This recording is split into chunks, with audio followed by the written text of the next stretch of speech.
দেখুন, সকাল সকাল তোলা একদম তাজা নাশপাতি, যা মাত্র কয়েক দিনেই নষ্ট হয়ে যায়। কৃষক এগুলো পরিষ্কার করেন।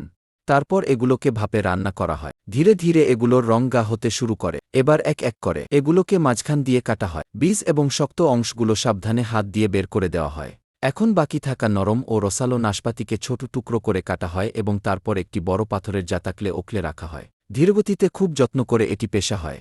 ধীরে ধীরে এটি একটি গা সুগন্ধি পেস্টে পরিণত হয়। এবার একে একটি পরিষ্কার কাপড়ে বেঁধে জোরে চাপ দেওয়া হয় যাতে এর পুরো রস বের হয়ে আসে। তারপর এই রসকে একটি কড়াইতে ঢেলে হালকা আঁচে রান্না করা হয়। যেমন যেমন সময় কাটে, রস গা হতে থাকে এবং এর রং গা সোনালি হয়ে যায়। যখন এটি ঠান্ডা হয়, তখন একে ধারালো ছুরি দিয়ে কাটা হয় এবং ছোট ছোট টুকরোয় ভাঙা হয়। এখন এটি তৈরি, চকচকে, আঠালো এবং দীর্ঘ সময় পর্যন্ত ভালো থাকার মতো ঘরোয়া নাশপাতি সিরাপ। শীতকালে এর এক টুকরো গরম চায়ে মেশানো হয় এবং ব্যাস, পুরনো দিনের সেই মিষ্টতা ধীরে ধীরে মন ছুঁয়ে যায়।